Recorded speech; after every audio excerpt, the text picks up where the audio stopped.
Umabot naman po sa 915,000 pesos na ayuda ang ipinamahagi ng lokal na pamahalaan ng San Nicolas, Pangasinan sa 470 na benepisyaryo sa ilalim po ng Assistance to Individuals in Crisis Situation o yung AICS.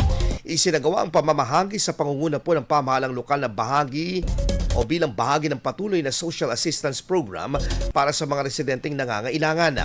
Sa kabuang bilang, 76 ang tumanggap ng burial assistance na nagkakahalaga ng 235,000 pesos habang nasa 374 naman ang nabigyan ng medical assistance na umaabot sa 680,000 pesos.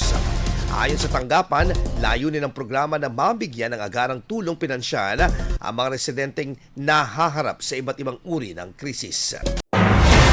IFM News. IFM News. IFM News.